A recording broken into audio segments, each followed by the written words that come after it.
안녕하세요, 러버볼입니다. 오늘은 캐나다에 오기로 결정한 부모님들이 많이들 궁금해 하시는 내용으로 방과 후에 아이들이 뭘 할 수 있을지에 대해서 이 얘기를 하려고 합니다. 일단 기본적으로 아이들이 친구들과 어울리는 환경이 한국과는 많이 다르다는 것을 알고 계셔야 하는데요. 주택의 밀집도도 낮고 가족 위주의 생활을 하기 때문에 한국처럼 아파트 놀이터에 나가기만 해도 아이들과 쉽게 어울리는 환경이 아닙니다. 캐나다 고등학생 정도면 친구들끼리 알아서 약속을 잡고 놀지만 중학생 정도까지는 계획적으로 아이들끼리 어울릴 수 있는 환경에 노출을 시켜주지 않으면 아이들이 정말 심심해합니다. 학교 끝나고 나서부터 긴 시간을 아이들을 데리고 집에서 계속 뭘 하는 것은 부모들도 힘들고 아이들도 밖에서 활동을 해야 영어든 이곳 환경이든 빨리 적응을 할 수 있을 겁니다.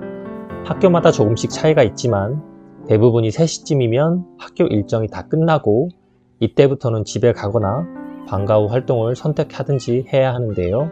방과 후 활동 중 가장 많이 들어보셨을 컨텐츠가 엑셀이라는 방과 후 프로그램입니다.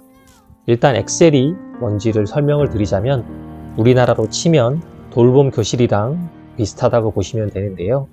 헬리팩스 교육청에서 운영을 하지만 모든 학교가 하는 것은 아닙니다. 엑셀 소개하는 걸 보면 굉장히 많은 활동을 하는 것처럼 하지만 실제로는 그렇지 않고 날 좋으면 야외나 놀이터에서 아이들끼리 놀게 놔두고 실내에서 놀잇감을 가지고 놀거나 만들기, 그림 그리기 같은 걸 하면서 아이를 돌봐주는 프로그램이라고 보시면 됩니다. 특별한 활동이 없어서 아쉽지만 그래도 같은 학교에 비슷한 학년들이 모여 놀다 보니까 친구를 사귀기도 좋고 영어를 익히는데도 도움이 됩니다. 다만 고학년은 유치해서 대부분이 저학년 학생들만 다니는데요. G5까지가 초등학생인데 애들 대부분이 G3까지이고 G4부터는 거의 없는 듯합니다. 학교가 끝나면 엑셀 담당 선생들이 학교 시간에 맞춰서 아이들을 데려가기 때문에 굳이 아이들 학교 시간에 맞춰 갈 필요는 없고 대략 6시 이내로 끝나는 시간에 맞춰서 픽업하러 가시면 됩니다. 엑셀 등록도 우리나라 돌봄 교실처럼 경쟁률이 있어서 조금 늦으면 바로 들어가지 못하는 경우도 있습니다. 9월에 새 학기가 시작이니까 대략 4월쯤에 미리 신청을 받는데요. 한국에서 미리 신청하고 싶다는 생각이 드실 테지만 재학생들을 대상으로 하는 거라서 미리 신청하는 건 안 되는 걸로 알고 있습니다. 아마 오셔서 신청할 때면 이미 인원이 다 차 있을 가능성이 큰데요.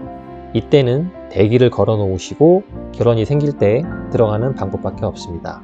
참고로 자세한 내용은 본문에 링크를 걸어 놓은 사이트에서 확인하시기 바랍니다. 그리고 비용 부분도 고려를 하셔야 하는데요. 복지가 좋은 캐나다라고 생각했는데 생각보다 비용이 저렴하지는 않습니다. 매해 조금씩 상승이 있긴 한데 아이 한 명을 기준으로 했을 경우 한 달에 대략 25만 원이 조금 넘습니다. 등록하실 때 기간은 그 다음에 여름방학 전까지 신청을 하게 되고 비용은 매달 지불하시면 되는데요. 혹시 그만두고 싶으시면 2주 전쯤에만 노티스를 주면 언제든지 그만둘 수 있습니다. 저희 아이들이 다니는 울프빌 스쿨은 엑셀은 없지만 비슷한 돌봄 교실이 2가지가 있는데요. 울프빌 렉 센터에서 운영하는 방과 후 프로그램이 있고 울프빌 칠드런 센터에서 하는 차일드 케어가 있습니다. 저희 G2인 둘째가 다니는 곳은 렉센터에서 하는 곳을 다니고 있는데요. 비용은 대략 월 10만원 초반대로 상대적으로 저렴한 편이지만 노후 스쿨데이나 점심 전에 일찍 하교하는 날에도 그렇고 이래저래 운영하지 않는 날이 좀 많은 편입니다. 차일드 케어는 제가 직접 경험해보지 않아서 실제 어떻게 운영이 되는지 환경이 좋은지는 잘 모르겠지만 주 5일 기준 25만원 정도입니다. 반면에 일찍 하교하는 날이나 마킹데이처럼 등교를 하지 않는 날도 아이들을 보낼 수 있습니다. 두 곳 모두 액티비티는 비슷해 보이고 헬리팩스의 엑셀과 마찬가지로 돌봄 성격이 강하기 때문에 특별한 활동은 기대하지 않는 것이 좋습니다. 제가 지금 시점에서 골라야 한다면 아이가 잘 놀 만한 친구들이 있는 쪽으로 결정할 듯 싶습니다. 위 두 프로그램에 대한 자세한 내용을 확인하실 수 있게 제가 본문에 링크를 걸어 놓겠습니다. 참고로 애프터스쿨 프로그램에 대해 몇몇 부모님들은 비추를 하시는데요. 애들끼리 알아서 그냥 놀리는 게 대부분인데 비용이 생각보다 비싸고 또 부실하게 먹은 점심 때문에 한국 아이들은 유독 배고파 하는데 늦은 시간까지 호기지게 노는 아이들이 안쓰러워서 비추하는 부모님들도 계십니다. 그래서 아예 개인 일정에 맞춰서 외부에서 하는 영어 수업이나 악기, 승마 같은 별도의 사설 클래스에 보내시는 분들도 많습니다. 그리고 헬리팩스 쪽을 보면 렉센터에서나 지역 도서관에서 무료 프로그램에 참여할 기회도 많은 듯합니다. 울프빌도 렉센터에서 무료로 진행하는 숲체험, 악기 교실과 같은 프로그램들이 있긴 한데 일주일에 한 번씩 밖에 안 하는데 이래저래 쉴 때도 많고 총 기간이 한두 달 하는 거라서 큰 메리트는 없습니다.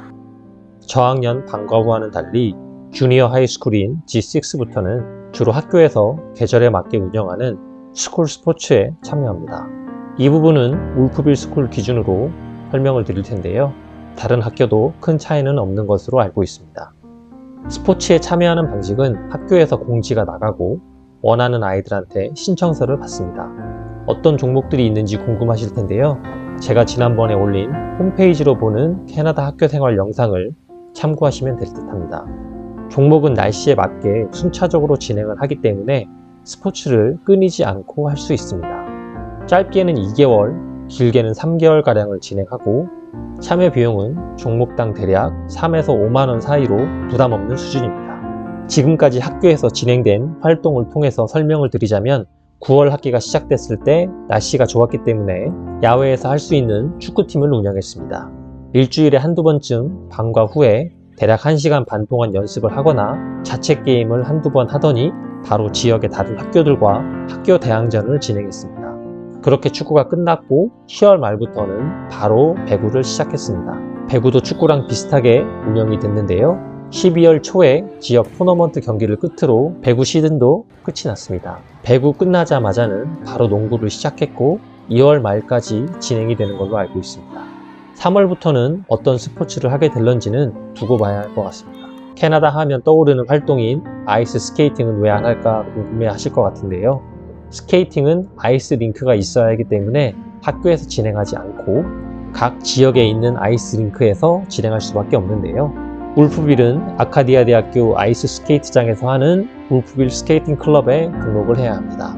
캔 스케이트라는 프로그램인데 기간은 10월 중순쯤 시작을 해서 다음해 3월까지이고 매주 토요일 오전에 50분 동안 진행을 합니다. 비용은 대략 50만 원이 조금 넘는데 여러모로 수업을 안 하는 날이 많아서 절대 저렴하다는 생각은 들지 않습니다. 캔 스케이트에 대한 자세한 내용은 추후에 영상으로 업로드할 계획이니까 관심 있으신 분들은 구독 버튼 눌러주시기 바랍니다. 반면에 수영은 각 지역 수영장에서 1년 내내 할 수 있는데요. 울프빌은 아카디아 대학교 체육관에 있는 수영장을 이용할 수 있습니다. 이용 방법은 한국의 수영장이랑 비슷하다고 보면 될 듯합니다. 월 단위나 당일로도 이용할 수 있고 레슨을 받을 수도 있고 자유수영을 선택해서 할 수도 있습니다. 체육관에는 수영 말고도 피트니스 클럽 같은 여러 시설도 있으니까 비용 정보도 같이 직접 확인하실 수 있도록 본문에 링크를 남겨놓겠습니다. 그리고 어느 특정 스포츠를 계속하고 싶으면 한국 학원처럼 사설 스포츠 클럽을 다닐 수도 있습니다. 겨울에도 실내 경기장에서 진행하는 축구 클럽을 신청해서 다닐 수도 있고 배구 또한 마찬가지입니다. 관련 내용은 캐나다에 오셔서 학교 체육 선생한테 물어보시면 연락처를 알려줄 겁니다. 다만 이런 사설 클럽이 아주 많은 것은 아니니까 집에서 몰 수도 있는데 캐나다는 학원 버스 같은 것이 있을 리 만무하기 때문에 매번 라이드를 부모님이 해줘야 합니다. 그리고 제가 사는 곳은 시골이라서 없지만 헬리팩스 같은 도시의 경우에는 게임센터, 렉센터 등에서도 여러 가지 액티비티를 즐길 수 있어서 비용적인 부분과 라이드를 할 수 있는 시간적인 여건만 된다면 자녀들에게 다양한 체험을 시켜줄 수 있습니다. 참고로 아이가 G4나 G5면 방과 후 프로그램에 참여하기에는 나이가 너무 많고 그렇다고 학교 스포츠에 참여하기에는 나이가 어리기 때문에 이 나이대에는 외부 시설을 좀 더 많이 이용해야 하지 않을까 생각합니다. 이상 아이들 방과 후 활동에 대해 설명을 드렸습니다. 영상이 도움이 되셨다면 구독과 좋아요 버튼 부탁드립니다. 그럼 다음 영상에서 뵙겠습니다. 감사합니다.